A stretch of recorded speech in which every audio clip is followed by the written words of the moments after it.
All right.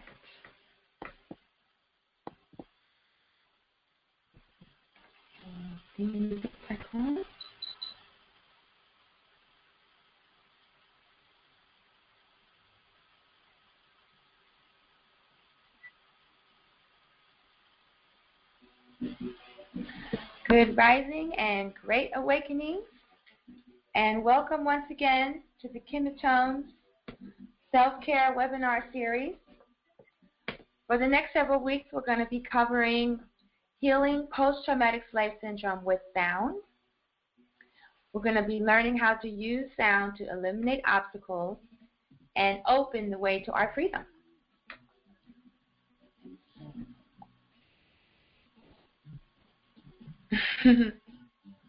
That's right.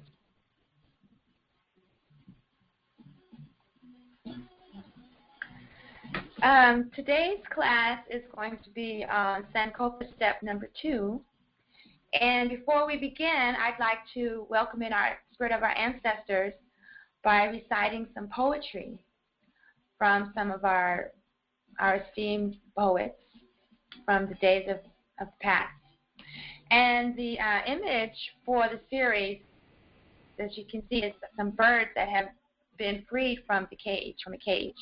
And I was inspired by the poem that I thought was written by Maya Angelou called I Know Why the Caged Bird Sings, but I learned that she was inspired by a poem called Sympathy by Paul Laurence Dunbar, and just named her autobiography after a line in this poem.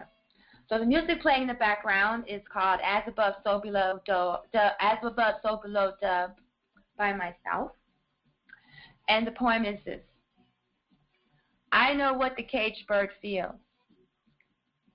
Alas, when the sun is bright on the upland slopes, when the wind stirs soft through the springing grass, and the river flows like a stream of glass, when the first bird sings and the first bud opens, and the faint perfume from its chalice steals, I know what the caged bird feels.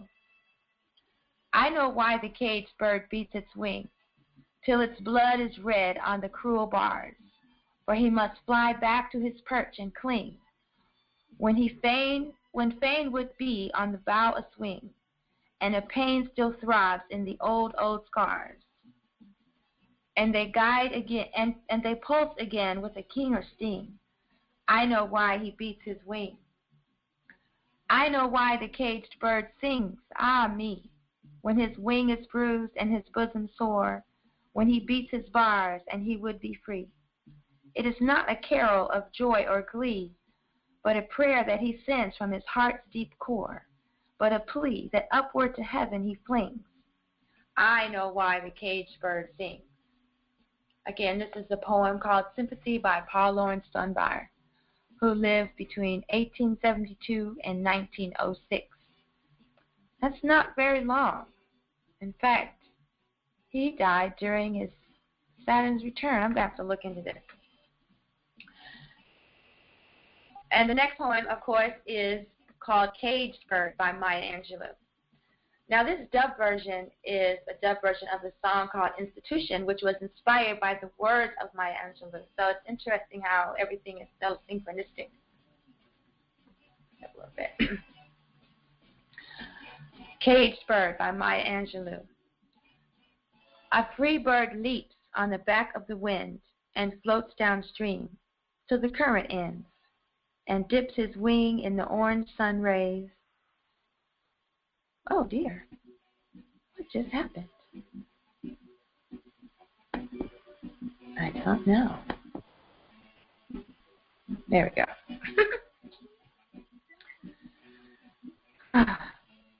In the orange sun rays and dares to claim the sky. But a bird that stalks down his narrow cage can seldom see through his bars of rage. His wings are clipped and his feet are tied, so he opens his throat to sing. The caged bird sings with a fearful trill of things unknown but longed for still, and his tune is heard on the distant hill, for the caged bird sings of freedom. The free bird thinks of another breeze, and the trade winds soft through the sighing trees, and the fat worms waiting on a dawn-bright lawn, and he names the sky his own. But a caged bird stands on the grave of dreams. His shadow shouts on a nightmare scream. His wings are clipped and his feet are tied, so he opens his throat to sing.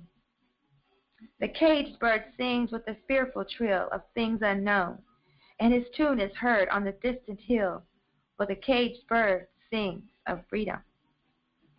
Again, this is a poem by Maya Angelou, Caged Bird, from Shaker, Why Don't You Sing?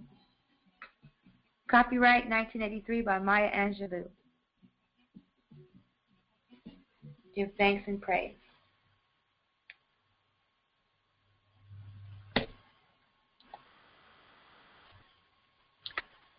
So my question is, what does the caged bird sing in order to be free? We know why the caged bird sings. We know what the caged bird feels and what it does, but what does it sing? What sound does the bird sing in order to free itself? That's what we're looking into during this series of how we can free ourselves from post-traumatic slave syndrome. Before I continue, I'm going to see if there's new developments in the chat room. I don't think so. Okay. I'm just going to check in from time to time. And if you have any questions at any time during the webinar, you can just speak out. I haven't muted anyone or the chat room. And for those of you who join us later during the recording, you can just email me your questions or the Facebook discussion group. So what does the caged bird sing in order to be free or to free ourselves? What do we need to sing? What sounds will allow us to free ourselves? Which brings us to KemeTones. KemeTones is a form of sound healing that is similar to acupuncture, but we use sounds instead of needles. We use tuning forks that are tuned to the planetary frequencies, and since each planetary frequency or each planet has a corresponding archetype in the Netaru, or ancestors of the Orisha, then each tuning fork also is associated with a different ancestor or Neter. And so, as we already know that each Netaru, a god or goddess, represents a cosmic force in the universe, just like magnetism, electricity, and gravity. We have the cosmic force of Ma'at, which is the cosmic force of balance, truth, order, etc., justice. We have the cosmic force of Asar, which is the cosmic force of resurrection. We have the cosmic force of Ra, which is the cosmic force of creativity, and so on. So when you get a KemeTones sound healing, you get a cosmic tune-up. And in this series, we're learning which cosmic tones, which tuning forks to use, which extraordinary vessels, which meridians, which chakras, etc., will help us remove the blocks caused from the trauma from slavery in our ancestors' times and in our past lives. It's all still stored in our wombs, in our bodies, in our DNA, and we are taking steps to remove these obstacles. And I want to thank you for joining me and for being willing to learn more about this technique so we can move forward in helping others heal themselves. As we heal ourselves, we can heal others.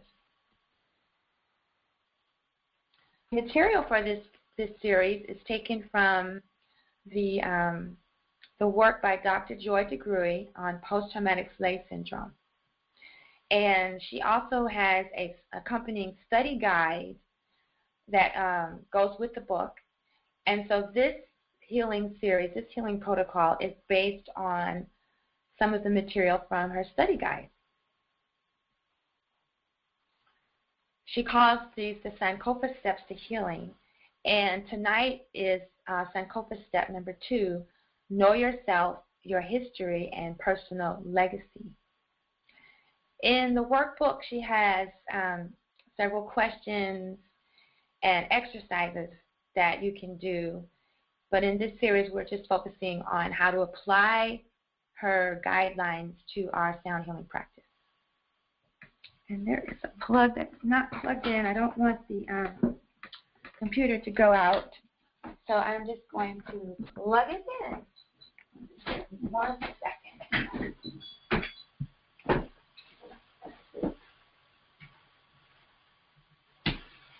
Okay.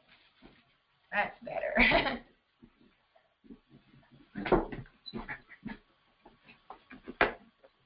Okay, so Sankofa step number 2 is the theme for this evening. And as the artwork illustrates, it is okay to go back to the past and learn from it. We learn from it, and we also heal from it, and then we're able to teach the next generation. So that's our goal. And I have the camera on now. If you see me squinting, I lost and broke my last pair of pinhole glasses, and I'm waiting for a new pair to be sent here. So I apologize if you see me squinting. So as you know, every KemeTones healing session and every weekly webinar session starts with a horoscope analysis of the day. And horoscopes and astrology is a very useful tool to getting to know more about yourself. So it's very appropriate that we are starting, a session on knowing ourselves with horoscope. So the horoscope for this evening is based on the time that we're in right at this moment. It's not based on any one particular life. And if you're interested in getting your own horoscope, you can contact me. I can show you where to go to do your own chart, or you can, contact me to cast your own horoscope, your reading, your analysis, or consultation, or ultimately we can combine this information with your KemeTones healing session. So the horoscope chart for this evening at 5 o'clock, 5 o'clock Pacific time. And I get these charts from the website astrology13.com. This is a sidereal astrology system based on 13 constellations that the sun and the planets pass throughout the course of the year. And it's also based on Kemet, on planetary and celestial archetypes and messages from Kemet. It's not a Greek-based astrology system. It's a Kemet-based or African-based astrology system. So this week is a complete opposite from last week. I don't know if you recall, last week's session was the new moon, and there was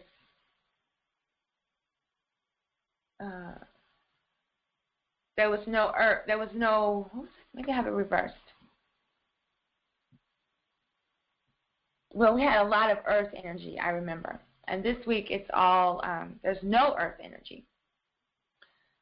So we're going to be looking at that a little bit. How we have, I think I have this reversed. Last week it was the same. We had no earth energy. The only thing that's really changed is the moon. So let me change that. Well, I have that wrong. So let me just cross that out. And figure this out.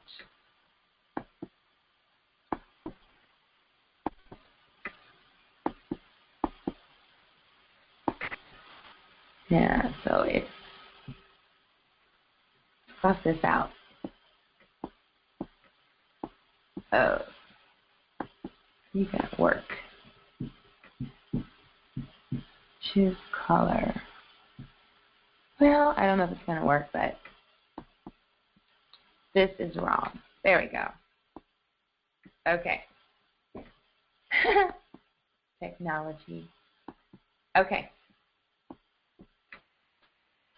So this week, the same thing. We don't have much earth energy. We have the sun, Heru, and Heteru, Ra, Heru, and Heteru, which is the sun, Uranus, and Venus, all in Pisces, Pikot Sahi.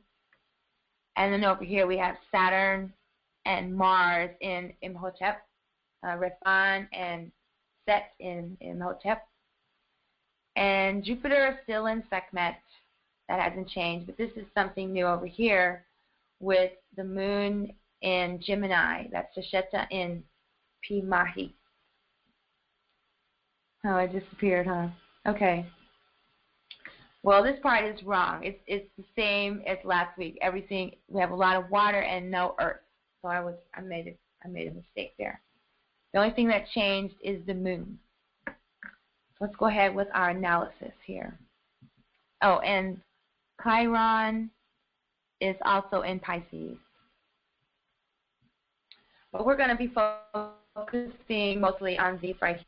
Ra, Heru, and Heteru in Pikotsahu, Shesheta in Pimahi, and Refan and Set in Imhotep.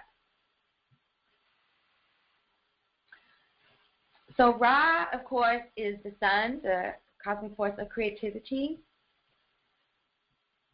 And during this week, well, this month, the sun is in the sign of Pisces.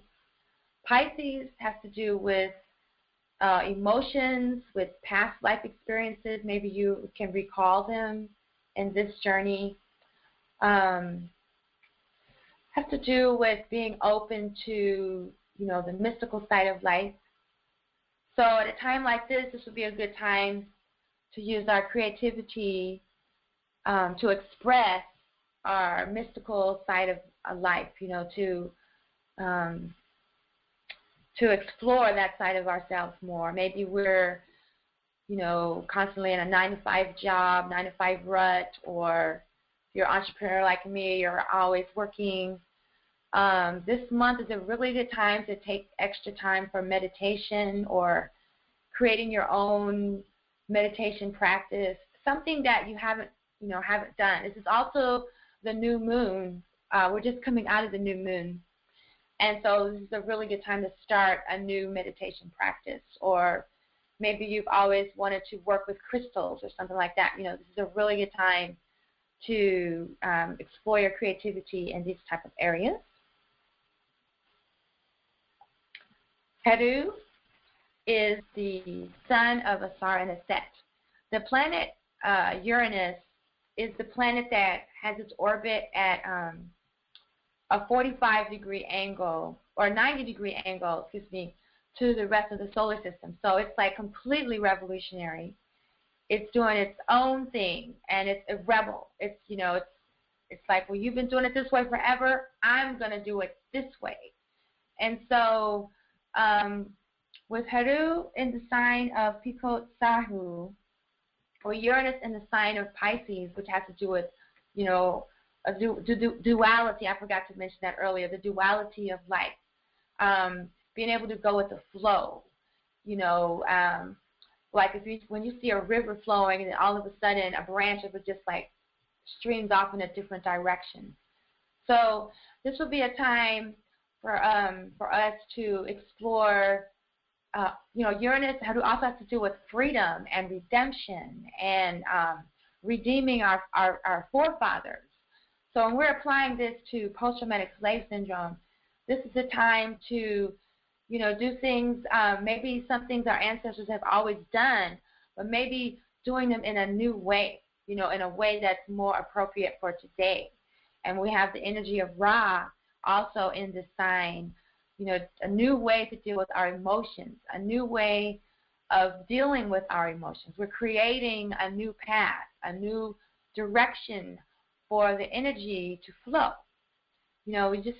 Just open your mind to what these cosmic forces represent, and then see how you can awaken that within your life. Like Heru, what did he do? He grew up, he's raised by his mother. He grew up and came back and fought the person who murdered his father. He fought his uncle.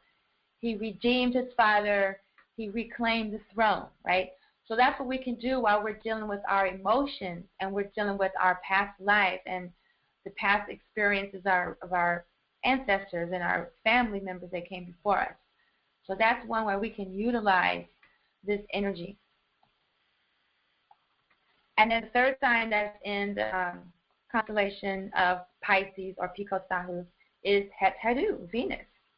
Venus is the goddess of love and beauty. This is the beauty path. This is being able to see the beauty in all things, being able to see the gift in the adversity, being able to value adversity, being able to, when it's the right time, to come out and be checkmate and be willing to fight. But when a battle is over, to have the self-control to, return back to your peaceful, calm state of beauty. It's being able to control and even manipulate the Sakim, the life force energy. So again, we have Heteru in the sign of Pisces. We are allowing ourselves to express our emotions. We've seen the beauty in our tears. We're not ashamed of expressing sadness and pain. I read the other day that April 16th is the day that in Washington, D.C., they celebrate the emancipation. That's the day that Abraham Lincoln, what did he do, free the slaves or wrote the proclamation or something like that. So, being able to talk about it and express how we really feel and use our creativity and our redeeming nature, our rebellious, positive rebellious nature to fight this battle, because it's ongoing battle. Post-traumatic slave syndrome, slavery times for us as black people that were brought over here from Africa, or Native Americans that were put to slavery, physical slavery, that time is over. But our minds are still in chains, our spirituality is still in chains, our economic, our educational institutions, our medical institutions, just about everything but physical enslavement, and we're still being hunted down as though we did something wrong, just because of the color of our skin. So we're still fighting these things. And I don't have a slide for that, but also we talked about this last week. Refan and Set are still in the sign of Imhotep, the sign of Ophiuchus, which is the sign of the healer, which is why we're here. We're establishing boundaries to protect us. We're breaking through boundaries that no longer serve us.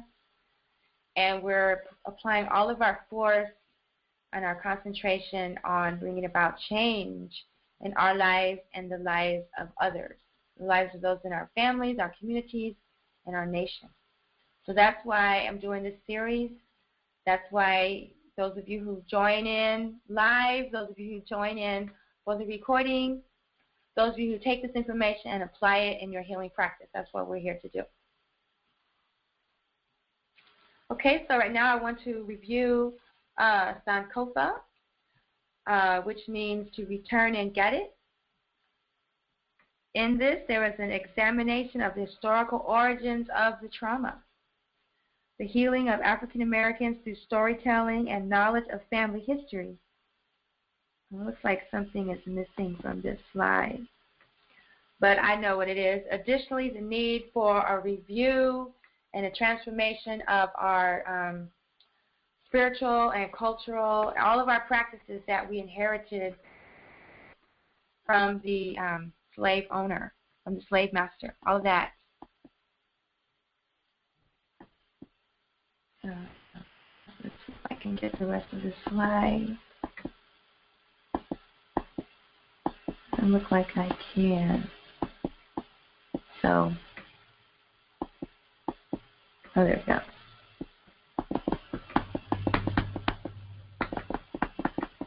I don't know. Let's see. Always technical difficulties. Okay, yeah, that's not working. Okay, well, anyway, I'll fix it for the next one. Additionally, the need to review, examine, and make, drastic changes if necessary to, the practices that we've inherited from slavery times. Like our entertainment, our diet, our living quarters, our relationships, all of these things have been changed from slavery, in times of slavery. All right, so we're at Sankofa step number 2, know yourself, your history, and personal legacy. Now, the first thing about this is if you grow up under colonialism in the United States, Africa, Jamaica, South America, Australia, all the places that people from Europe came and raped, pillaged, destroyed our lives and our culture. When you're first coming into the teachings, we have to realize we don't really know ourselves. I remember when I was growing up, people were always saying they have to go find themselves and know yourself. And I really had no idea what they meant. I didn't have a clue, honestly. And it took a long time for me to even be introduced to myself, let alone know myself. And then once I became more aware, it was very difficult to express myself because people who are still heavily colonized or with a slave mentality, they were so close to what I was saying that it would start a lot of trouble. So it's one thing to know yourself, and it's another thing to be able to share your story.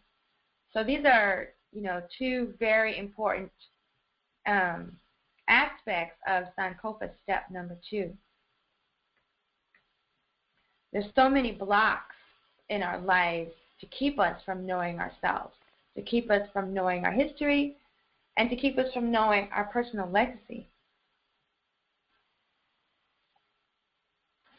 One excellent way to know ourselves is to see ourselves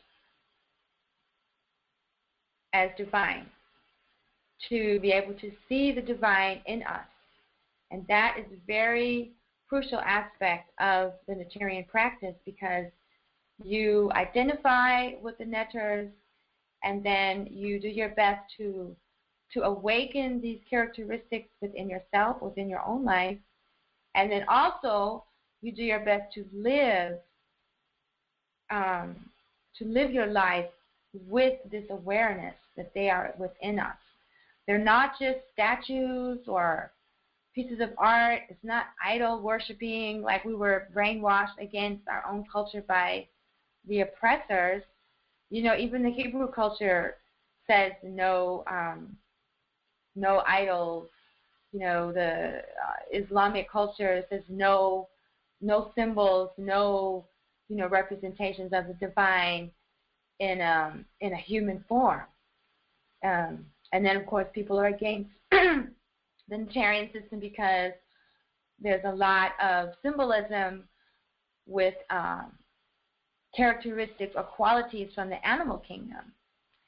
And it's my understanding that our ancestors did this so that we wouldn't totally identify with the divine in human form, because the divine is in all forms of life.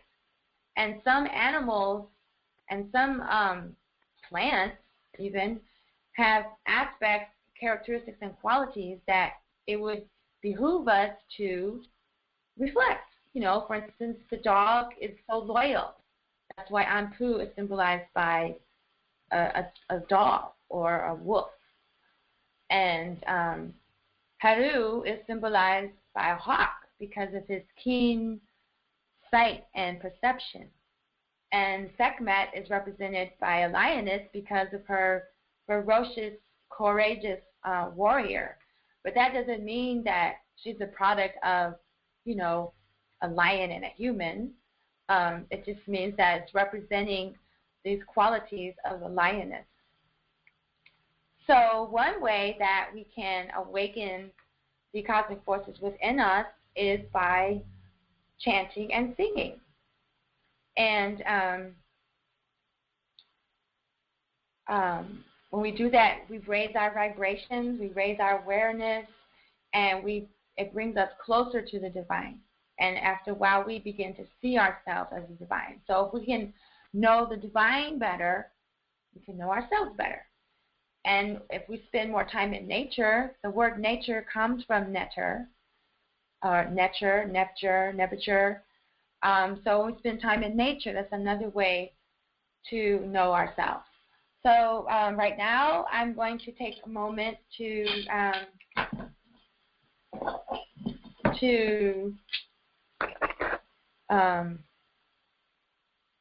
sing some chants to the divine. I'm going to see if I can figure out how to put the screen on. So I'm new with this new system, and my button is not working very good. Okay. Let's see what it's called.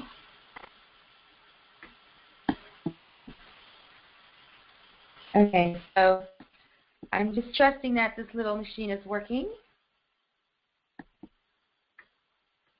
Okay. Looks like there's a time delay, so I don't know what this is going to be like.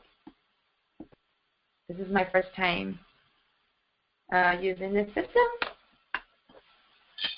All right, so the first chant I will offer is to Ra, the sun god creation, the creator, cosmic force of creativity.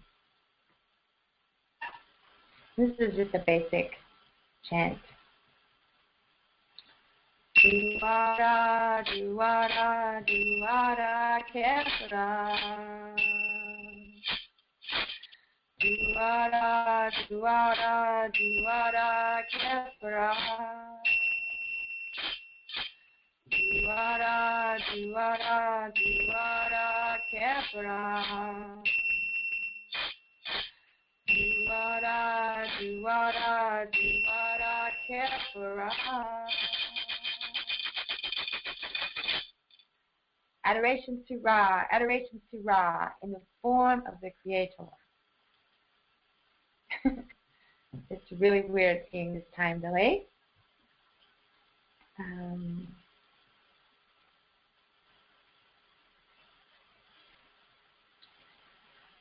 The next one I will do is for Heteru.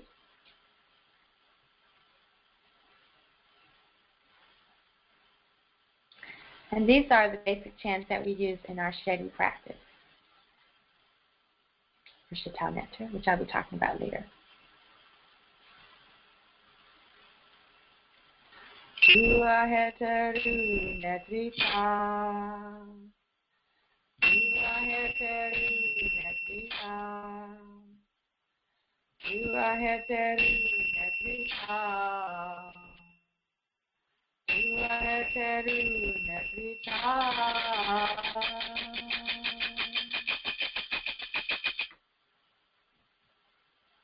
Adorations to Heteru, the great goddess.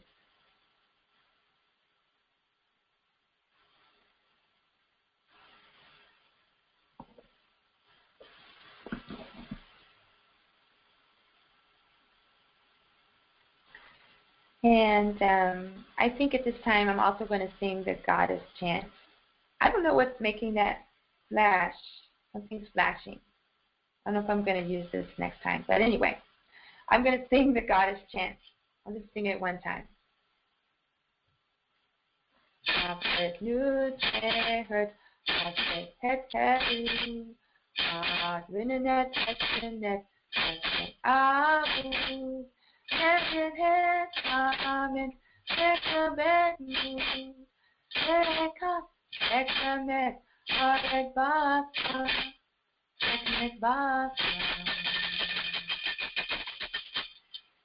Yes, by chanting the names of the goddess, we invoke their presence, invoke their assistance, and we awaken their energies within us.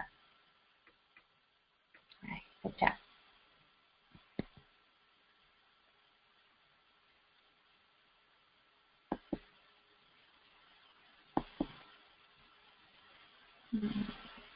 Okay, how do we get out of this? I don't know. Comment. Awesome. Okay. I've been having some trouble with my buttons on this computer.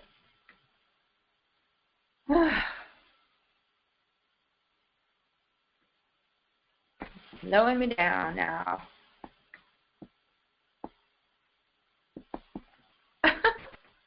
Please bear with me. How do I get out of this? I don't know.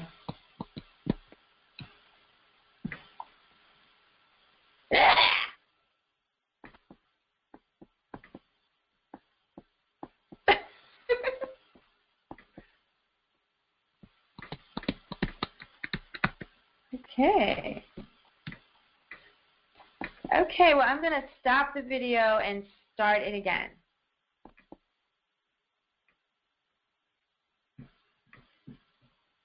All right. That worked.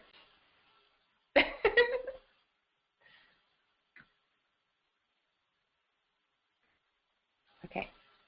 All right, so let us continue. So as I said before, getting closer to the divine, getting to know the Netadu better is one way to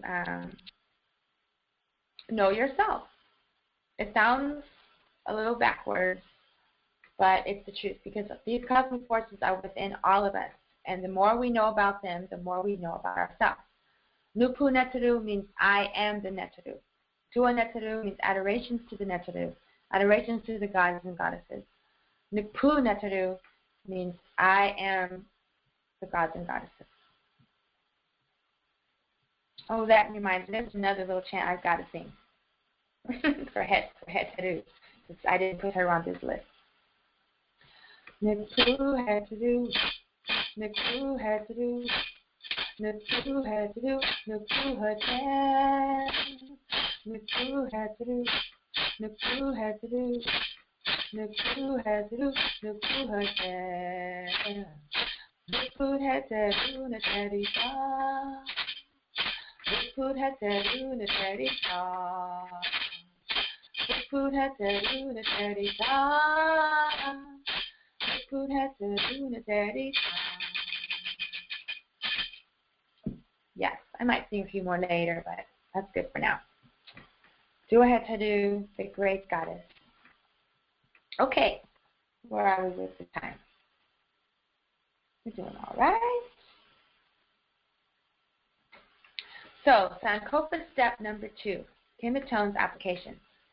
So that means it's time for me to move over to the sound healing station. So I'm just going to move right over here.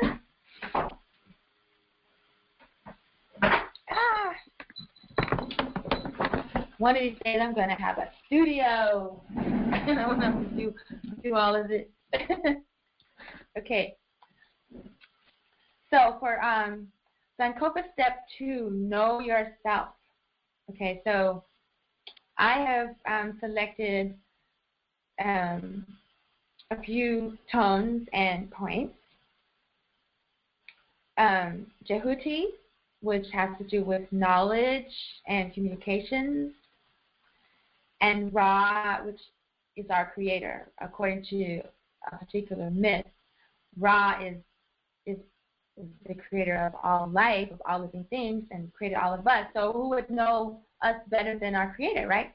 So for this Sankofa step number 2, we're going to be removing blocks that we have to knowing ourselves better, to knowing our culture better, to knowing our history better, and even being able to express it. Jehuti has to do with communications and knowledge and sharing the teachings. Jehuti is the one who learned about hieroglyphics from Shesheta, which is reminding me, I did not talk about that earlier. Shesheta in the horoscope analysis is the moon, and that deals with our personality.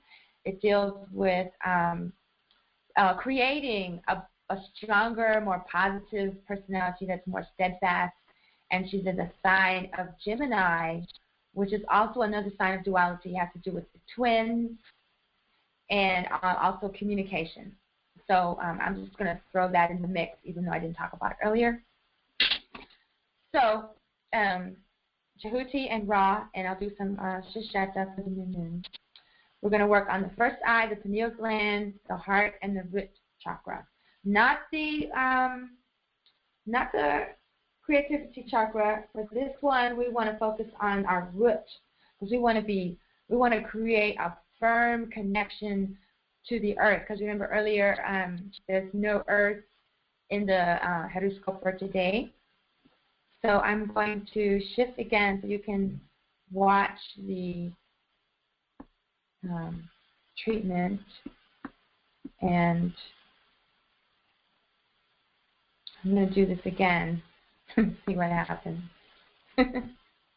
Okay.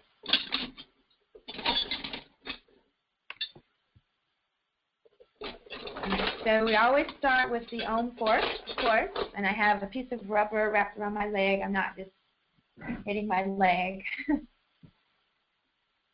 And I'm starting on my ankles.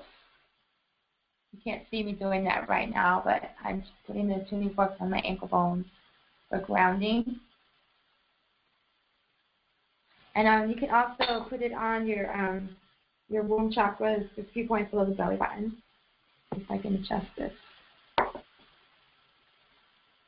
Yeah. This is just for grounding. And then also the heart chakra.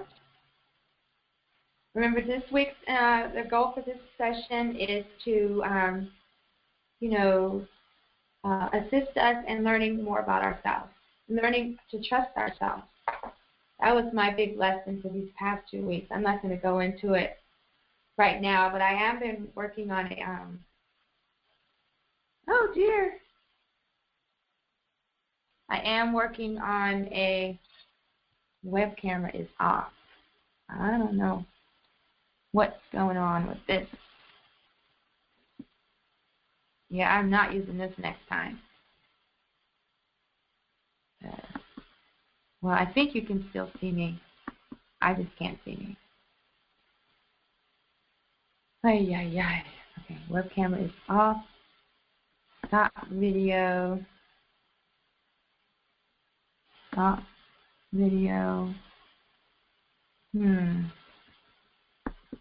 Start video.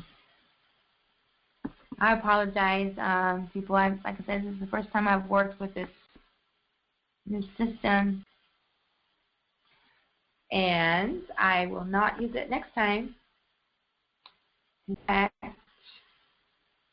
go back to my old system right now. Looks like we have some other people joining us, and I'm getting confused with the camera. So I'm just going to use my camera, but I'll keep the other one on so you can. Yeah, that's better. Okay. All right, where was I? Okay, I did the opening for the grounding. So I said I was going to concentrate on Jehuti, Ra, Hedu, and Hekadu. That's a lot, but okay. Okay. Still need a little bit more organization, I see.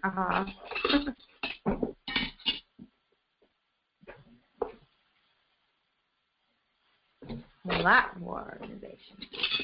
Oh, here we go. All right.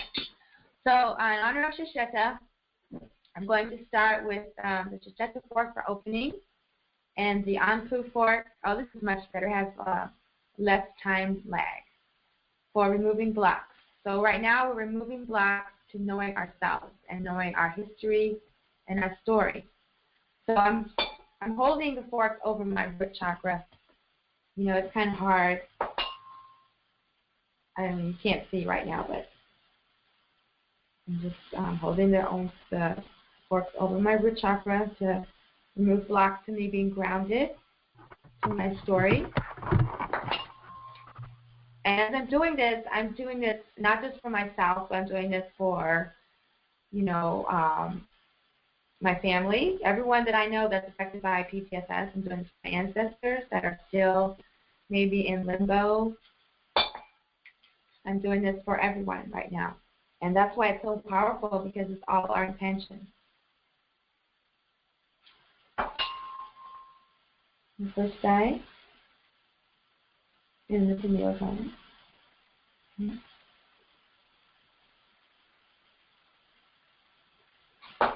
And then to be able to tell my story. Okay. And then just move the energy up. When we move the energy up, we're removing blocks. We move the energy down, we're manifesting. So right now, I'm removing blocks to knowing myself better.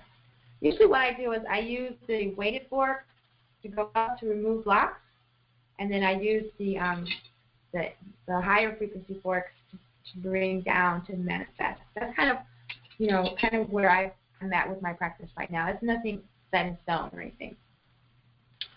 All right, and then for better communication, increased knowledge of myself, illumination, getting to know myself better, I'm using deGruy and rock. And both of these are in the sign of Pisces right now, Mercury and the Sun. So they're kind of in alignment. So right now I'm holding them over my root chakra. If I can communicate with my ancestors better, so that I can have more clarity when I receive their wisdom and their guidance. Okay. And then my heart chakra, same thing. Open up to receive wisdom from the divine. Open up my heart to be more open. They're in the sign of Pisces right now, so that means to be more open to try new things, like sound healing. And I also always go on my lung point for releasing grief.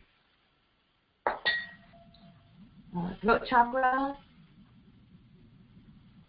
to increase communication and understanding.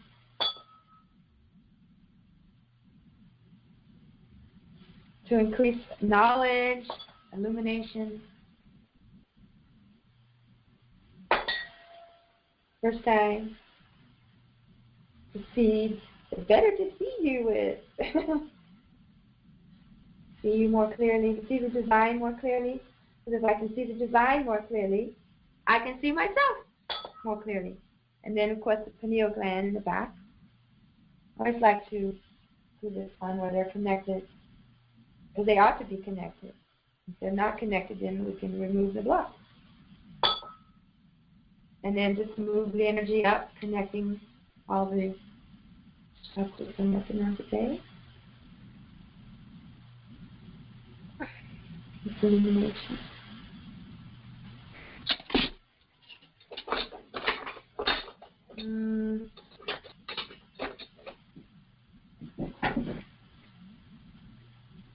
Oh, this is a fun combination. Hedu and Hetedu.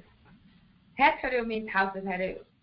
And I think they're connected in our family tree of life.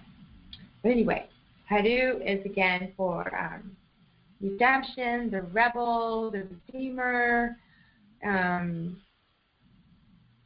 one that goes out and just does things in our own way, not just because somebody told us. Although Hedu was a very good student, he listened to his mother, he followed her guidance. I'm not going to talk about the time he cut off her head, but that's another story. And then Hetedu, the great goddess.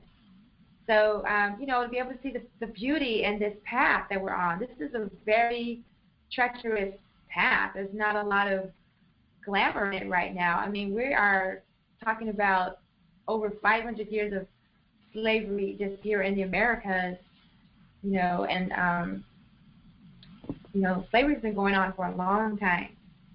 So, although the American slavery is probably the worst because it was based on race, and it just created a whole lot of self-hatred, like all over the world. And slavery's still going on today, and people are in denial of that. So, there's got to be some beauty in this path that we've chosen, because we chose to be here to go through these experiences to help bring about transformation of the planet. So, go through the same process. And, you know, like I say, if we take the time to do this a few minutes a day or a few minutes a week, and if you don't have the tuning fork, you can do acupressure. Just put your intention on these points, the intention of these vibrations. If you don't have the tuning fork to make the cosmic tones, you could sing the chants. We have chants for each chataru, chants for each that could be applied to each chakra. There's lots of ways to use sound to do this this work of using KemeTones to heal from post-traumatic slave syndrome. It's not, you know, it's not limited to the tuning forks. I'm using my voice. I'm using the drums, the systems. There's lots of things, but the main thing that I think really will work is these tuning forks, because like on the last week's lesson, they have the accuracy. You can put the sound directly where you want it to go. It's not like you're just sitting under a pyramid and listening to sounds. You're putting the sounds right on the heart chakra because you want to open up to see the beauty of this path of a rebel. You know, like, it's difficult to be a rebel, and each one of us is a rebel in our families because we're taking this new approach to healing. We're not just, you know, if someone has cancer, we're not telling them to go get chemo. We're saying, hey, you know, you need to change your diet. You need to start making fresh juice.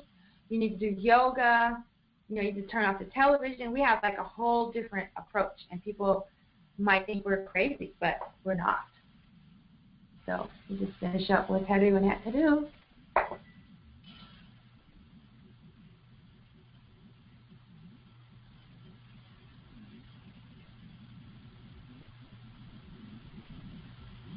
Right.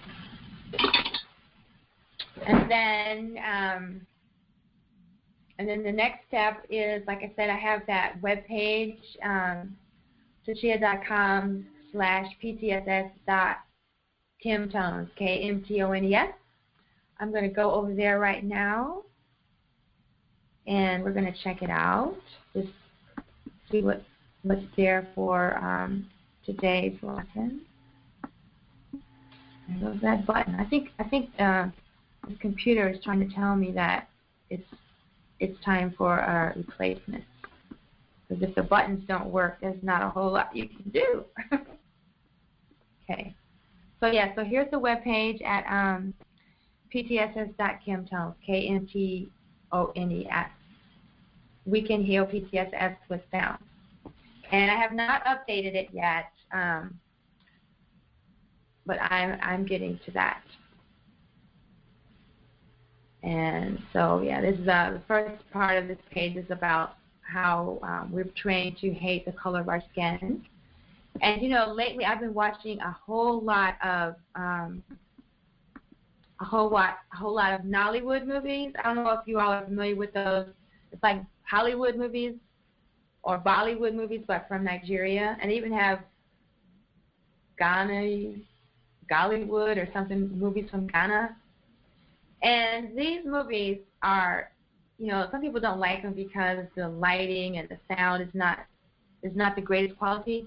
But the stories and the culture and seeing our people acting out these experiences is really inspiring to me, and it's changing me, you know, because some of the stories are set in ancient times and some of them are today.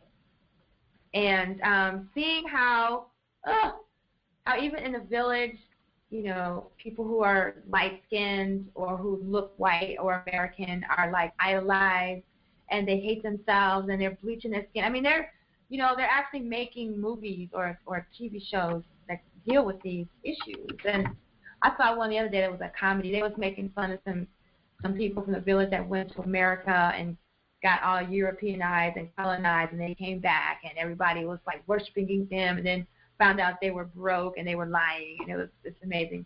But anyway, I digress again. This is an interesting video about how in Brazil they gave this woman the title of Brazilian Carnival Queen, and they took away her title because she was too dark. So that's another aspect of our conditioning.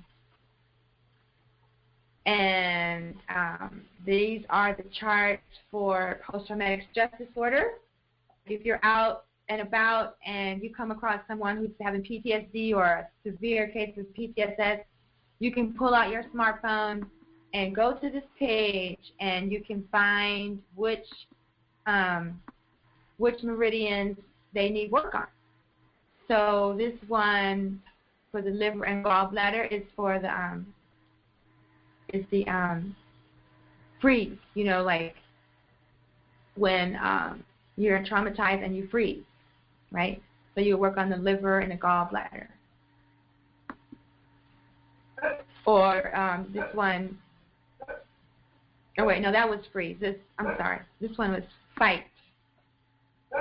Fight. Sorry. Liver is when you're angry. You have to fight. And this one, the kidney, is when you freeze. You know, like the water in your body, it just freezes up, so you can't move.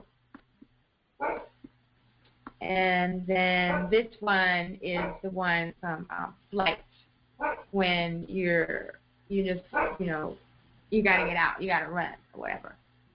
Okay? So I think, and then also you can work on their ears. You can put all the tuning forks on their ears and cover so much just by massaging the earlobes. Oh, that's not what I wanted to do. Okay. So for the meridians for today, we're dealing with emotions and being able to speak out, being able to express ourselves with our creativity, creating a personality that can deal with the duality, you know, not freezing up, right? So I'm going to go with that one today with the kidneys. We always do more work on our kidneys, right? Okay, so let's go back to the camera. Well, well, yeah, I'll show you that one. So for the kidneys, we want a transformation. We want the energy to flow because it's frozen. So for that one, I always use Jehuti or Mercury, which has to do with mobility and movement, and then Asar or Pluto, which is for like a transformation. So for that, I would just, you know, pull out the kidney chart. I'm getting a little behind schedule today. It's just been like that all day. There's so much going on here this morning. That's probably why. Okay. Yeah, so you just find your kidney chart, or like, you know, there's the one on the web page. You can just pull it up on your cell phone, and you just move the tones up along the kidney plate. It starts on the bottom of the foot, and it goes up along the inside of the leg. And you do both sides of the body, both legs on both feet. Okay? So I'm just going to go briefly. I'm not going to take too long. Starts on the bottom of the foot, the ankle, and then just up the leg. Right?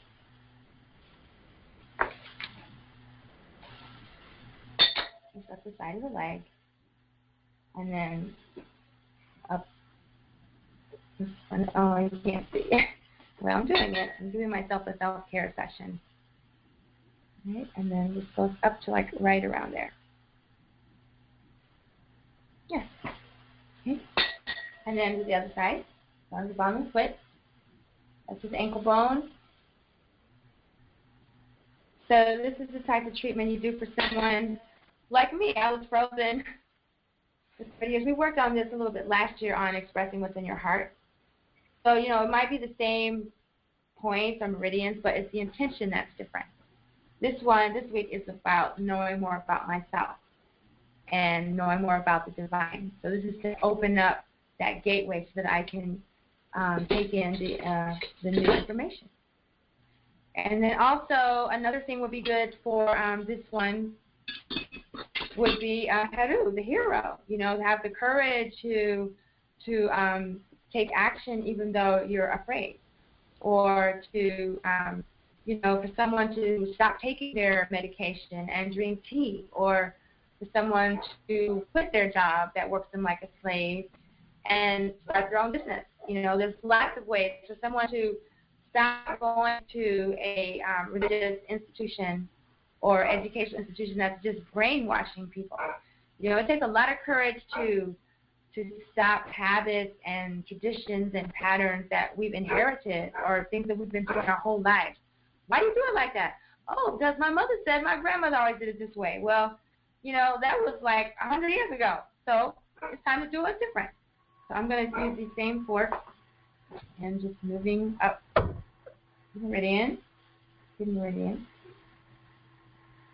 to help me make some changes. And, you know, I have been making a lot of changes in my personality recently, come to think of it, with all the adversity that I've been dealing with in Chicago. I have really gotten better at staying calm in adversity. You know, I don't lose my temper, and I don't get so depressed. Like, that's one of the principles of my art. You know, I will not allow myself to be sullen or depressed. I've gotten so much better at my response, and I don't freeze as much as I used to. Like, if something stupid happens, you know, I respond right away. Like, before, when I was traumatized, it took me 30 years to speak up. Recently, one of my crazy neighbors across the street started coming on to me, and at first I thought he was just being neighborly, and then I just flat out said, you know what, I don't want to shake your hand, I don't want you to hug me, I don't want to come visit you, you're creeping me out, you know, it took a lot of courage for me to do that. It took me a day or two to think of what I was going to say, but I'm really proud of myself. Do a heru, do a set, do a segment, and, you know, to change that habit. That was a habit that I had inherited from my mom, because that's how she was. So those are the type of things that I have started seeing in myself change since I've been working with these tones, particularly to help with the post-traumatic slave syndrome. I have seen a change in myself. Really have. That's why I'm doing this work. Okay, and then the next one I want to look at the web page. Those are the meridians. Then we also talked about the extraordinary vessels. For step number 2, yeah, I already worked on these. Jehuti and Anpu, opening the gates. Well, I could do that. I didn't open the gateways. I'm going to do that now. And then the solar 7, to access the akashic records. And lung 3, the heavenly residence. Okay, I'll do those a quick demonstration. Okay, so I have Ra and Anpu, open the gate. Okay, there's a legend about one of our ancestors, Lao Tzu, when he was getting ready to make his transition. You know, he was getting ready to pass through the gate. And the gatekeeper said, oh, you can't go through here until you write down everything you know. And after you write down everything you know, then you can move on. So he had to sit there at the pearly gate and write down everything he knew, and then they let him go. And so go on to his next level. So when we do this treatment called opening the gate, it is a way to open the way for you to opening the way for your healing. You know, like, let's say you're just starting a healing. Let's say someone is just starting a weight management program, or someone is just starting a yoga class because they know it's going to help with their health. Well, this is the type of thing you would do to assist them as they move into this next phase. And it's really simple. It's not anything you need a class for or anything. You could find this on any acupuncture website. I'm not even going to say the names of the points to complicate things. It's this point right here, the web between your thumb and your forefinger. And this is a point, acupressure point for like headaches, right? So you put one fork here or one pressure point here, and the other one, I can show you this. There we go. My switch. Now it's the same thing. It's the web point between your big toe and your first toe. So you're going to put when you're first starting out, level 1, you always have to have one of the Om forks in your hand. So I better set a good example for you all because you're just beginning. So I'll do one with the sun fork and the fork. You always put the colored fork on your foot. Just double check. I haven't done it this way in so long.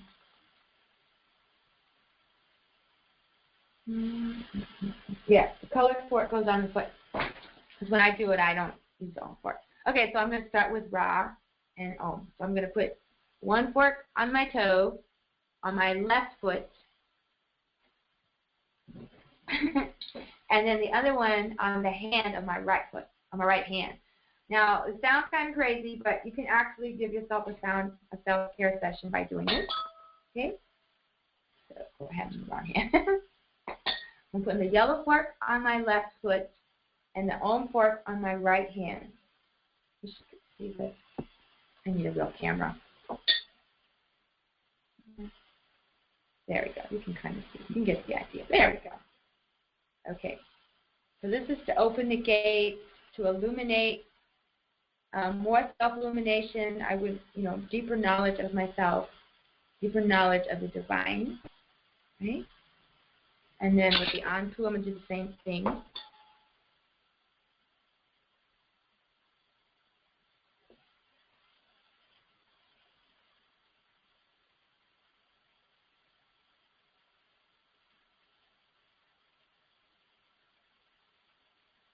And then I'm going to do the same thing with the other hand, other foot. I'm going to put the colored fork on my right foot and the ohm fork on my left hand. Kind of like playing, what's that game? Twister. But it really works.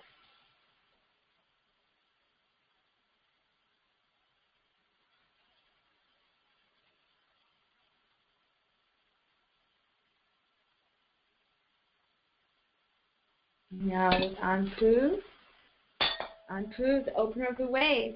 Move obstacles to our success in our spiritual practice and in our lives.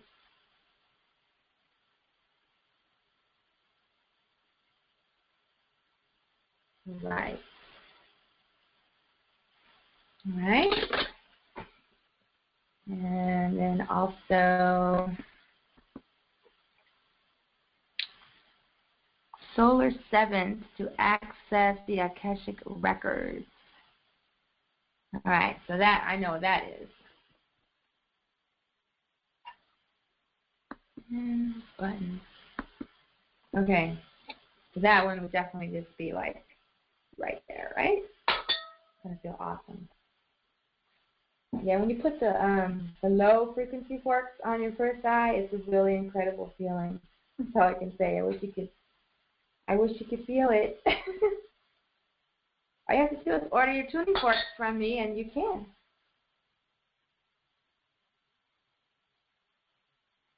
I once got to speak to the founder of the tuning fork system that has a tuning fork for each organ.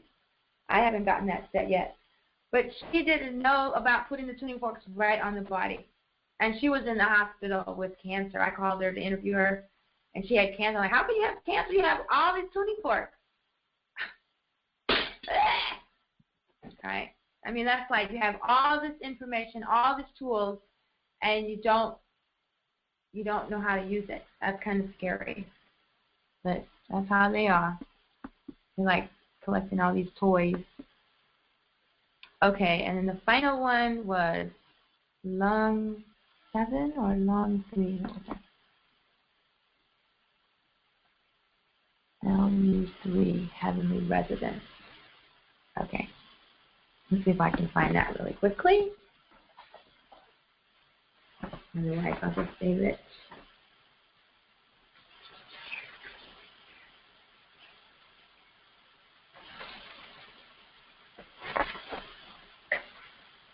No.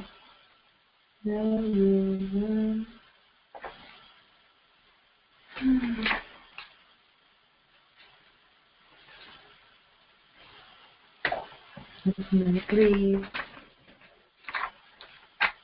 stand by. I think I know what it is.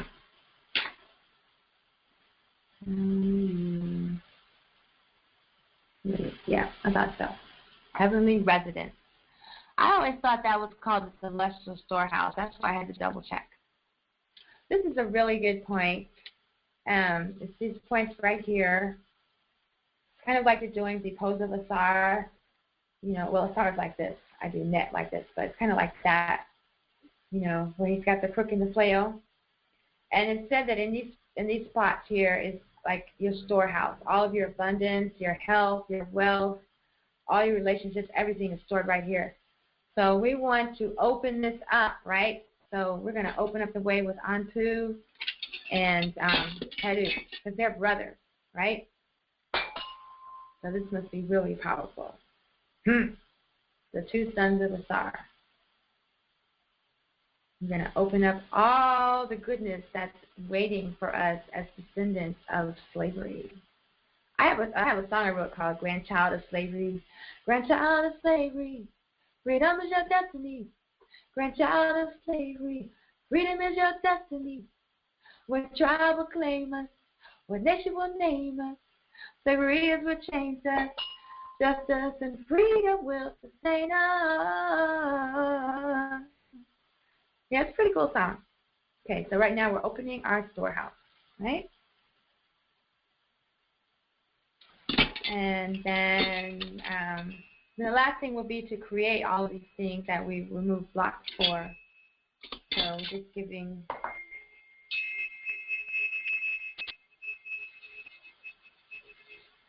Since I did the opening days, I didn't do the extraordinary gaffle.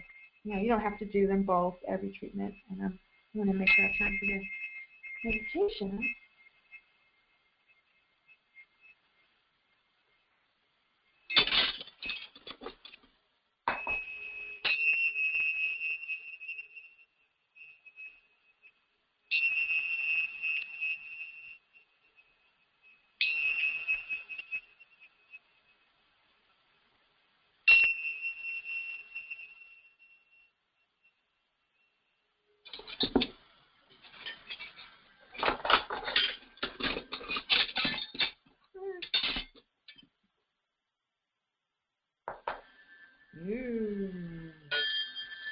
Rise of wisdom.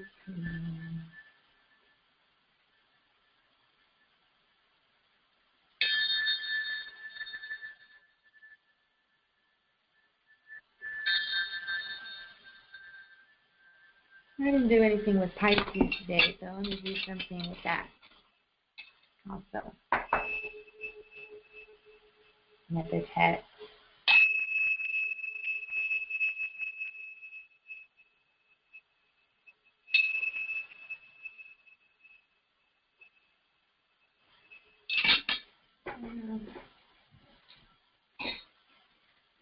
I don't know if I've showed these with you before, the little goddess work. You can get this little set even without any training.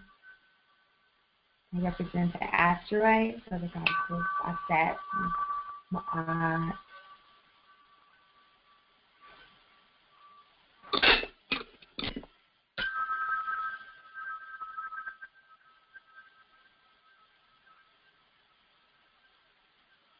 Oh, better already. Alright. Awesome. And then again, I'm going to ground. I might do a little bit more later, but just to be sure, I don't want to float away. So I've got the forks on my feet and ankle bone, or the gushing spring right on the bottom of the foot. And again, you could, get any acupuncture chart to work on this and do acupressure. You could use your crystals, use your chanting, you do visualization. There's lots of different, applications. But my favorite is KemeTones. Too important. All right. Okay. Let's see. Where are we? And this button.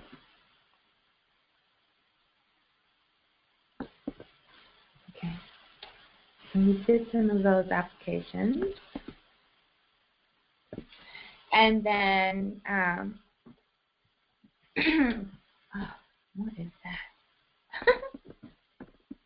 Ways to get acquainted with yourself. Like I mentioned when I first got on the path, I didn't know what that meant, to go find yourself. And you know, these are some simple strategies that I've worked with over the years. Oh, what's that?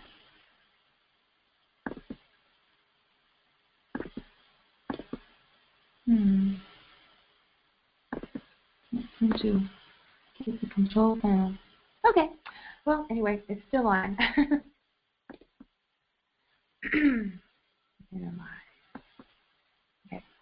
Okay. Ways to get acquainted with yourself. So journaling, of course, is a great way, and you're writing to yourself. You're writing to yourself. You're asking yourself questions. You're writing to your ancestors. You can also use the journaling for manifestation, manifesting things that you want or need to see happen. You can give thanks to your ancestors and your guides as if it already happened. Like, I am so grateful that, you know, I got my truck after waiting all these years. I finally have a vehicle. I'm so grateful for this shiny truck, and it's running on biodiesel. I can take my dogs to the river, and, you know, I'm just so grateful for the truck. And it's just, you know, just writing to yourself. You can write a love letter to yourself, forgiveness letter to yourself. But when you're writing to yourself, that's one way to get to know yourself better. Like I said before, spending time in nature, the netters, nature is the same because nature is inside of you. If you get to know your nature and your external nature better, you'll know your internal nature better. The same with getting to know the Neteru, or the divine. If you get to know the cosmic force of beauty and the goddess Heteru, then you're going to get to awaken the cosmic force of beauty within yourself. Of course, meditation is another way to get to know yourself better, because you tune out everything else in your environment and you're focusing completely on your relationship with yourself. In fact, the relationship with ourselves is the most significant, most important relationship we'll ever have, because ourself is the only being that's with us the minute we're born, throughout every instant in our life. When all of our family and friends are deceased or have left us or deserted us or abandoned us, ourself is all we have. Ourself will be with us at the moment of our last breath. Ourself will be with us in the next moment after our last breath, and every moment after that. So it's very important to develop a strong relationship with yourself. Meditation is very good for this. Also, sharing your story with others, sharing your history, getting to know your history, speaking out about your history. Like, once you know your own story, then when you with others, they'll challenge you. They'll say, oh, that's not right. And then once you start speaking out to defend yourself or to speak the truth, you'll be surprised at how, you know, you get to know yourself better in that process. You think that you're sharing your story to help the other person, but you're really helping yourself. Art projects, music, anything with creativity, anything involving Ra or Heteru will get you closer to your divine self. Like I mentioned before, asking yourself questions. Like, you know, if you have a pain in your shoulder, instead of rushing to the hospital to get a new shoulder put in or going to see a chiropractor or whatever, ask yourself, like, why is my shoulder hurting? What's going on here? It might not even be physical. It might be something else that only your body knows. It could be an injury from when you were 5 years old, and your doctors, nobody even knows about it. But the trauma is still trapped there. And so you talk to yourself to find out how to get the trauma released. Or any problems you're having in life, it's good to get guidance from elders or teachers or friends or loved ones. But sometimes we forget to just ask ourselves, like, well, why is this happening for me? And I don't say, why is this happening to me? I ask, why is this happening for me? Because everything that happens is a lesson. It's a gift, and it's a lesson, and it's a blessing.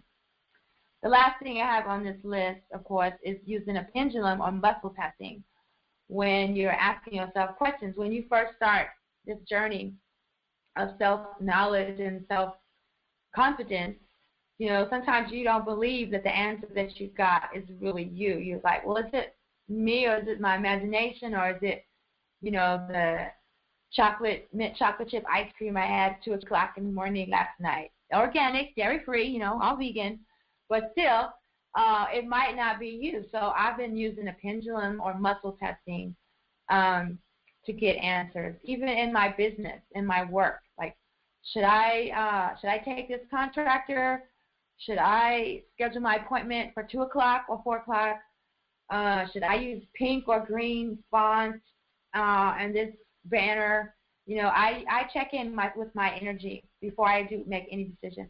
Well, how do I feel about this? I mean, yes, this guy on the phone is telling me I need to buy this ad space right away, but, like, how do I really feel? So I give myself time before making decisions. I don't make decisions in a desperate state anymore. At least I'm phasing that out. If someone asks me to do something and I'm in an act of desperation, I don't make the decision right then, because I'll be making a decision from a place of lack or fear instead of a place of abundance and confidence. So there's a few, and there's lots more ways to get to know yourself, of course, but these are a few. And, oh, fasting. I forgot to put that on there. Fasting. Anytime you stop eating heavily processed foods and allow your body to use all this energy, all your energy to just be, you know, you're going to get to a deeper level of consciousness within your own self. There's no doubt about it. Okay. Let me just see if there's any questions, if I can figure out how to get that button back up. It's right there.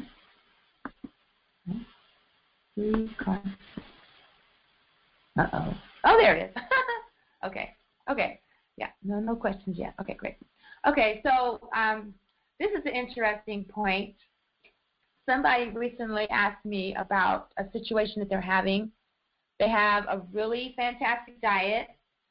They do yoga, comedic yoga. You know, they're taking good care of themselves.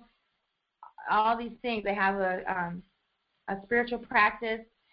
And she went to the doctor, and the doctor was really happy to hear about her diet and her exercise, all these things she's doing. But at the end of the list, they told her that she had high blood pressure. And we were like, how can that be? She's been a vegan for a while. She doesn't, you know, do any of the things that you associate with high blood pressure. First thing that came to my mind was, it's got to be stress. It's got to be something energetic. It's obviously not physical, because he can't tell you why you have high blood pressure. It's not in your lifestyle. It could be from your ancestors. It could be from your parents. It could be, you know, past life, but it's definitely energetic. So I gave her several suggestions on how we're going to approach dealing with this. And I remember one thing she told me was like, oh, everybody in her family has high blood pressure. And several hours later, I was like, wow, you know, words are so powerful. She is saying, she's spending her life saying everyone in her family has high blood pressure. And now she has high blood pressure. And she shouldn't have high blood pressure, but for some reason she does. So there's not a lot of light here, but I'm going to read through these. This is from an article by Dr. Mercola, who I respect him very, very much in the areas of alternative health. I just typed in the question, what causes high blood pressure besides poor diet, or can stress lead to high blood pressure? And his article came up. Okay. So it has been previously shown that people with heart disease can lower their risk of subsequent cardiac events by over 70% if they learn how to manage stress. I am clinically convinced that the vast majority of heart disease and cancer is foundationally related to unresolved emotional conflict. The study described above clearly seems to support this notion. And I have a link here, and I'll post the link in the group if you want to read the whole article. Suppressed emotions such as anger, fear, and sadness that are not fully transformed will severely limit one's ability to cope with the normal stresses of life. It is not so much the stress that kills us, but our impaired ability to cope with it. Emotional and spiritual transformation are probably the keys to resolving this. Fortunately, the technology now exists to rapidly and effectively transform these emotions. We do it every day in our office with EFT and other bioenergetic tools. And note, we also can do this with KemeTones and chanting and Reiki and crystals and yoga from Kemet. I no longer say Kemetic yoga because one of the teachers has copyrighted the term. So I don't practice Kemetic yoga. I practice yoga from Kemet. Okay? Back to the article. Through extensive research, I have found another tool to use in the area of stress management that is remarkably effective and efficient and very affordable way to help you achieve inner peace and significantly reduce stress and anxiety. And the next paragraph is the thing he's talking about. It's a CD with sounds and a guided meditation, so we don't need that because we have our own sounds, we have our own guided meditations to help us move through post-traumatic slave syndrome. We're not just moving ourselves through this. We are moving the entire nation. That's how powerful we are. And then here's another article from Dr. Mercola's website.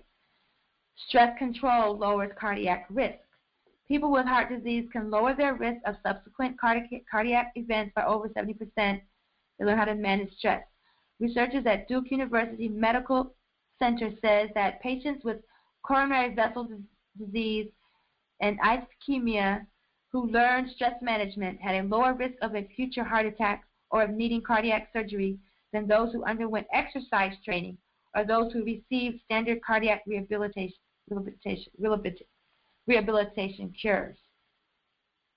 Those people who underwent 4 months of stress management training had only a 9% incidence of cardiac events defined as heart surgery, angioplasty, myocardial infarction, heart attack, or death, compared to 30% of patients who received usual medical care. Of course, we need to get people to stop smoking and reduce their cholesterol and blood pressures, their traditional risk factors.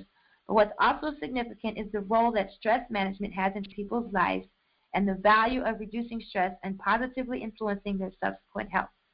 This is taken from the Archives of Internal Medicine, and I will post both of these articles in our discussion group.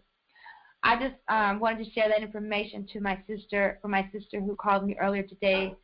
I'm not sure if she's listening in right now or if she's going to listen in later. But yes, I definitely feel that what's going on with her is energetic or emotional or ancestral. It's not physical, and we can definitely work on this together. So I'm very, grateful, excited, happy that she called me today. And one of my favorite tools for managing stress, this practice has really changed my life. I remember when I first joined the temple, I would get a call from Chicago about something going on there, and I would be depressed for a week. I would be crying. I'd be angry. I'd be suicidal. I remember a few years ago when the preceptors told me that I was too attached to my culture and roots and I needed to, elevate and ascend. I decided I was going to fast for 40 days, and if the Creator didn't give me an answer, I was going to evaporate.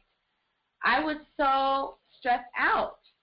But the practice and the teachings, the Kanum Nefer, the Good Association, the chanting, the selfless service, I help with the devotional program every Sunday Rising. All of these things. Kanum Nefer means good association. It means having friendships and relationships with people who are also studying the teachings and practicing Shedi on a daily basis. Because when you're dealing with someone who's living by Ma'at, you can totally trust the relationship. If we're dealing with people who don't know about Ma'at, who are ignorant of Ma'at, who are denying Ma'at, then there's no way I can really trust them because they have no idea where I'm coming from. So I'm getting to the point where the people in my work and my business that I'm working with, they are aware of Ma'at. So that's taking away a lot of fear and stress. I'm rambling. But anyway, this is a yoga practice from ancient Kemet. The Shetty disciplines are Uwashu, which is devotion to God, Rek-Ab, which is study of the wisdom teachings, Uwa, meditation, and Ma'at, which is right action. You go out into the world and you live by Ma'at. The Tep-Neteru, the Sima Pao, the movement of the gods and goddesses, is our yoga posture system. Now, you can just practice the yoga posture system and go through the active creation every day, recreate the active creation every day, and that can be your complete spiritual practice. Or you can use it as the first step before you do Shetty. You do the postures, and then you do the Uwashu, the Rek-Ab, the meditation, and then the living by Ma'at. And also, the Shetao Neter Shetty practice has 3 aspects that most religious systems are lacking. They only have 1 or 2. This one has the mythical, where you study the gods and goddesses and awake those qualities within ourselves.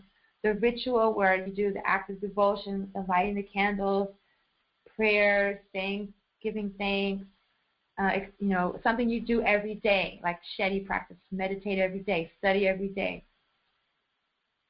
And then the mystical is when you read between the lines, when you see the gods and goddesses not as entities that you worship, but as emanations of the divine, that our minds are not able to perceive the divine, so we split it up into rays of different forces.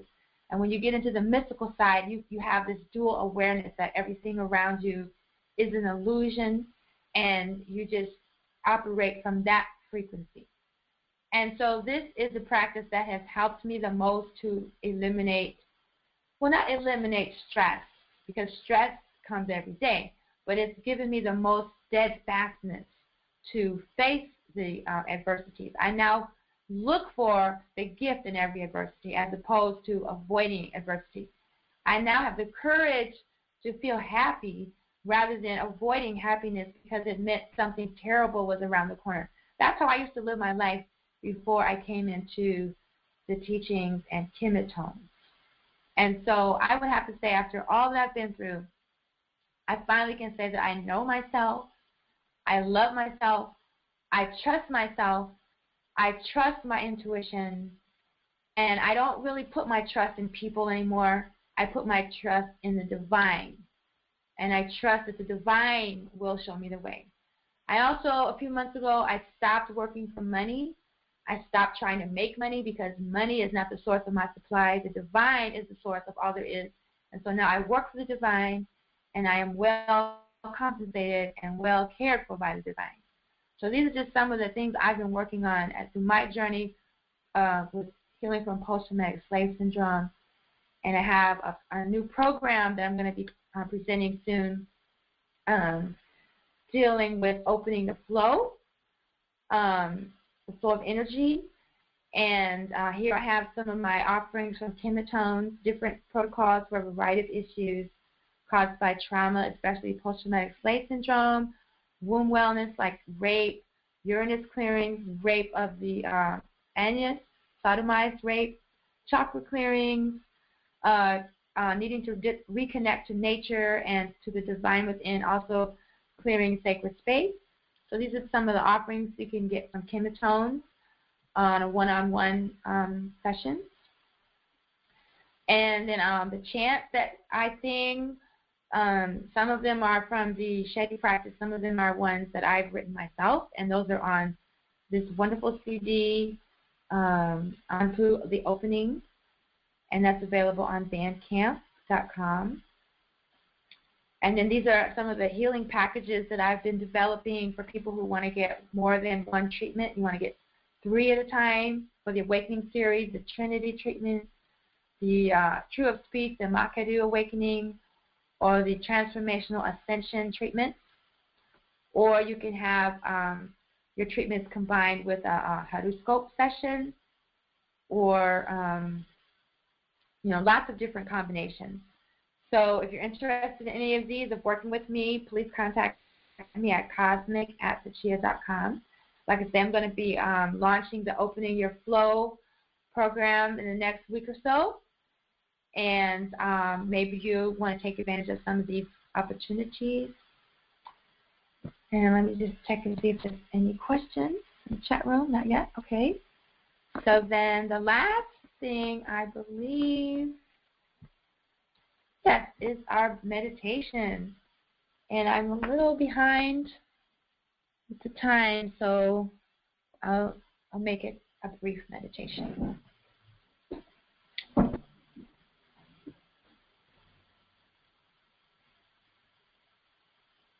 And I'd like to get my crystal pyramid that my friend got for me last week, so we're going to join this. All right. So tonight's meditation is about knowing the divine as a way to know yourself. And I have a beautiful image of a beautiful mirror in the shape of an ankh here. And we're going to be using this as a tool for our guided meditation tonight.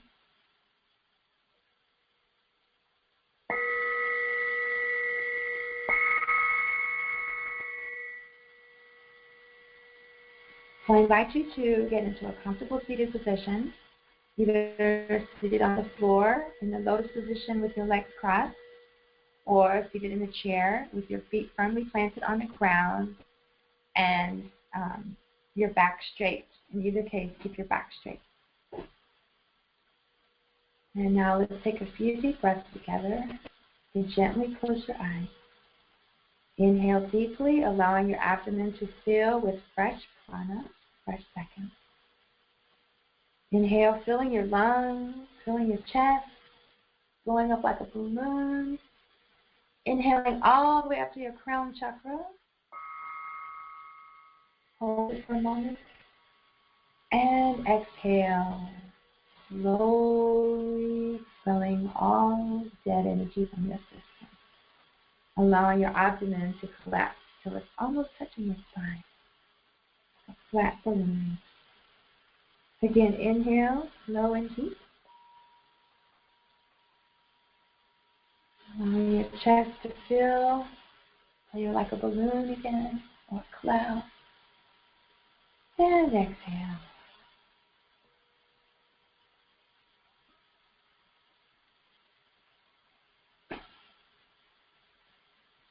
Turn to normal breathing.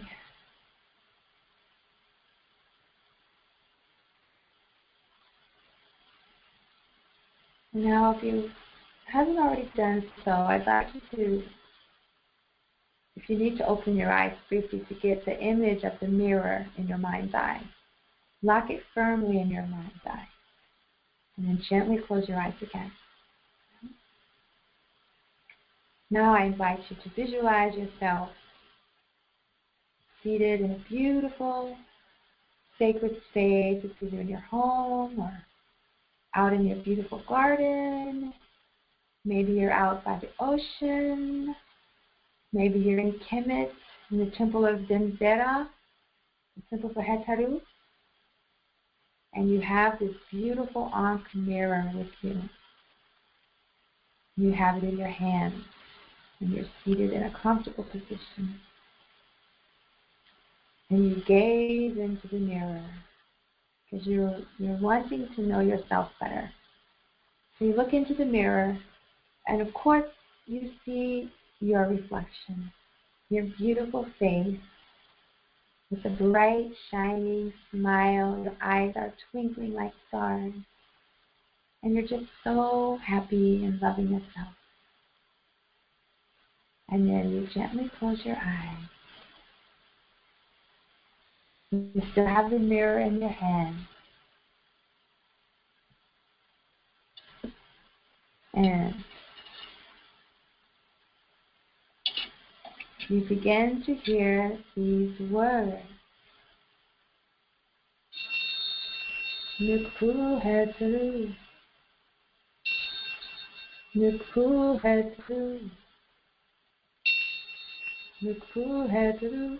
Nukku Hetru. Nukku Hetru. Nuku Hetaru, Nuku Hetaru, Nuku Hetaru. Nuku Hetaru, Nuterita. Nuku Hetaru, Nuterita.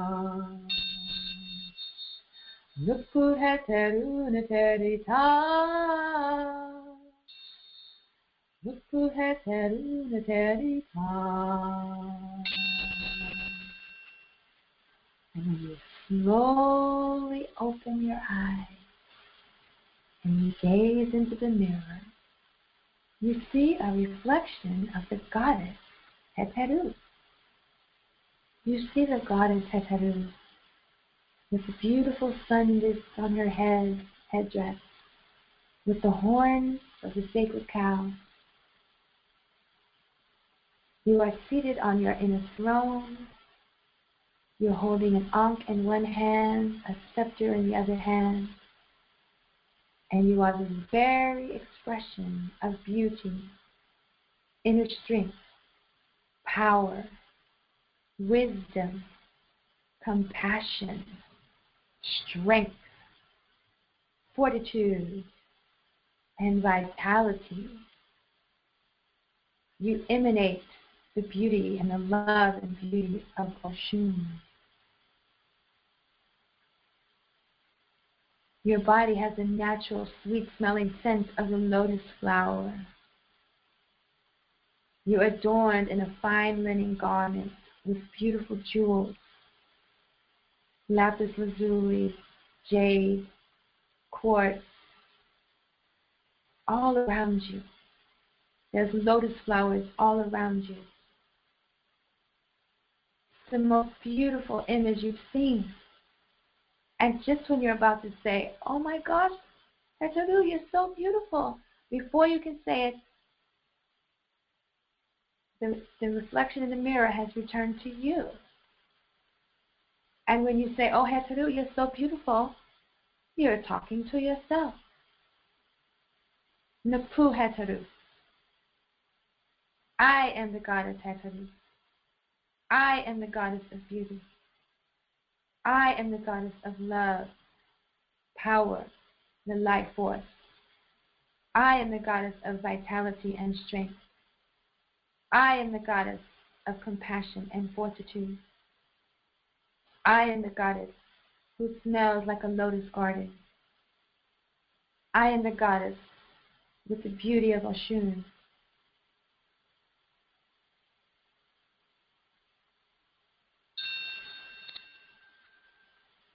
Nipu Heteru.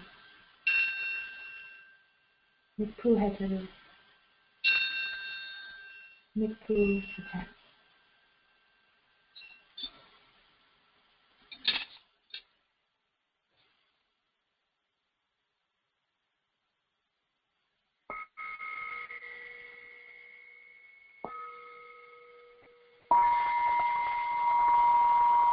In your mind's eye, you slowly put the mirror back in your bag. And as you slowly rise in your mind's eye, you slowly return to your normal consciousness.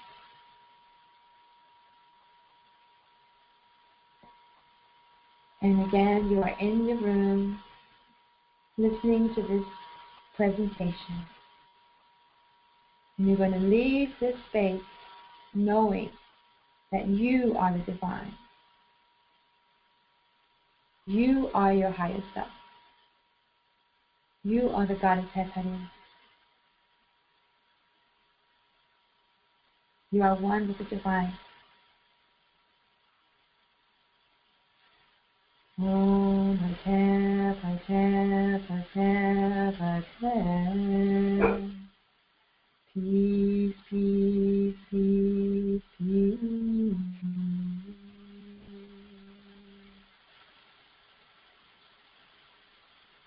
Yeah. Well, I want to thank you all for joining me this evening. Those of you who are on the call live and those of you who will be listening in on the recording. I look forward to communicating with you further in the discussion room, the KemeTones Rec App Study Group, or you can email me at cosmic@tachia.com.